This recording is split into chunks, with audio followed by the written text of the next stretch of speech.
और किचन में बन रहा है आज बहुत ज़्यादा स्पेशल और ख़ास और बहुत ज़्यादा फरमाइश पे इट्स माय साइड के साथ, क्योंकि no wrong no right, it's my side.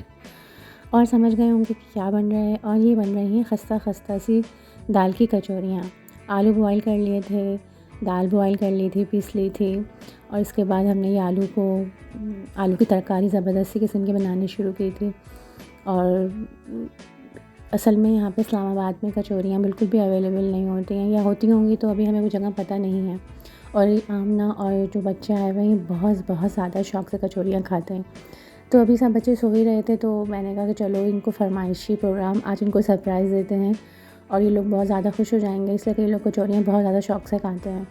हलवा पूरी से भी ज़्यादा शौक़ से खाते हैं। और इसलिए मैंने खस्ता दाल कचौरी की पूरी रेसिपी डाली है शुरू से आखिर तक। तो वीडियो पूरी ज़रूर देखिएगा, लाइक करें, शेयर करें, चैनल को सब्सक्राइब करें। और अगर आपको कमेंट बॉक्स में मुझे बताइए, अगर किसी को पता है इस्लामाबाद में कहाँ बहुत अच्छी ज़बरदस्त सी कचौरियाँ मिलती हैं तो मुझे ज़रूर कमेंट बॉक्स में बताइएगा। और जो इस तरह की चीज़ें होती हैं ना, हलवा पूरी या कचौरी, इनमें ना घर में बनाने में टाइम बहुत ज़्यादा लगता है और थकन भी बहुत ज़्यादा हो जाती है, इसलिए कि एक लॉन्ग पीरियड होता है। इसके बाद इसमें सारे लवाज़मात भी होते हैं, लेकिन बच्चे हैं सारे फरमाइश करते हैं और बच्चों की फरमाइश सर आँखों पे होती है।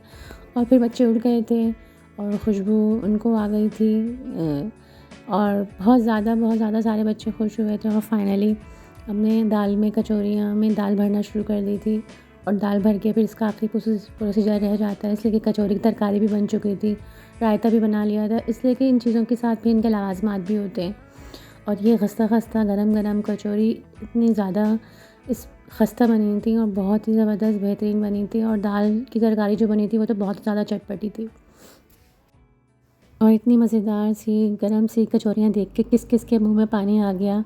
आप मुझे ज़रूर बताइएगा कमेंट बॉक्स में कि कौन हलवा पूरी ज़्यादा पसंद करता है, कचौरी पसंद करता है ज़्यादा। और इसके बाद मैंने हलवा भी बनाया था कि बच्चों को तो ये लग रही थी कि ये पूरियाँ हैं, और उन्होंने कहा हलवा नहीं बनाया, तो फिर बहुत जल्दबाज़ी में थोड़ा सा हलवा भी बनाना पड़ गया था बच्चों के लिए। लेकिन सबसे अच्छी बात ये है कि बच्चों को, बड़ों को, सबको बहुत पसंद आई। सब ने दिल भर के खाई, रायते के साथ, अचार के साथ, दही के साथ इन कचौरियों को एंजॉय किया। तो मेहनत वसूल हो गई, और फिर ज़ाहिर है जब सबको पसंद आती है तो फिर थकन महसूस नहीं होती।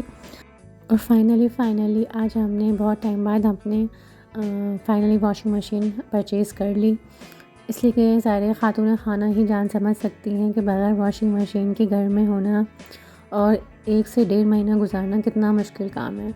हाथ से कपड़े धो धोकर बहुत ज़्यादा बस हो गई, इसलिए कुछ कपड़े से इम्पोर्टेंट होते हैं, धोने ही पड़ जाते हैं। फाइनली वॉशिंग मशीन ले ली और हायर की ली, और बहुत अच्छी लग रही थी, तो आप लोगों को भी दिखा दूँ। बहुत अच्छी सी वॉशिंग मशीन है, और 10 किलोग्राम की इसकी वेट है, और ये 10 साल की इसकी वारंटी है। सबसे अच्छी बात ये है कि ट्विन टब है, यानी कि स्पिनर भी साथ लगा हुआ है, और धोना, सुखाना और खुश करना तीनों चीज़ें साथ कर लेती है। तो इससे ज़ाहिर होता है कि सब्र का फल मीठा होता है, और बहुत ज़्यादा सब्र करने के बावजूद आपको एक अच्छी सी चीज़ सब्र के फल के तौर पर मिलती है। और ये हायर की वॉशिंग मशीन हमें 36,900 रुपये की पड़ी है, और डिलीवरी जो हमारे शॉपकीपर ने बिल्कुल फ्री दी है। तो इस तरह हमें तकरीबन 40,000 रुपये की वॉशिंग मशीन पड़ गई। और हायर क्या, मेरे पास एसी भी है, लेकिन वॉशिंग मशीन इस्तेमाल करने का पहला इत्तेफाक है। अब ये यूज़ करने के बाद ही पता चलेगा कि ये वॉशिंग मशीन में हायर कंपनी कैसी है। वैसे इलेक्ट्रॉनिक सामान में हायर का एक अच्छा सा नाम है, अब आगे देखते हैं। इस दफ़ा मेरी बड़ी ख्वाहिश थी कि ऑटोमेटिक मशीन लूँ, लोगों को इस्तेमाल करते हुए देखा है, अच्छा लगता है, लेकिन ऑटोमेटिक मशीन के बारे में सबकी अलग-अलग आ रहा है। और जब बाज़ार जाके उसकी कीमत देखी तो वो आउट ऑफ रेंज ही हो रही थी। हकीकत बात है कि बहुत ज़्यादा ही महंगी पड़ रही थी। तो इससे अच्छा मैंने कहा चलो आज इस पे ही देख लें, इंशाल्लाह अल्लाह देगा तो फिर ऑटोमेटिक भी ले लेंगे, लेकिन अभी परेशानी बहुत ज़्यादा हो रही है। और कपड़े वगैरह अब धुलना शुरू हो जाएंगे इंशाल्लाह।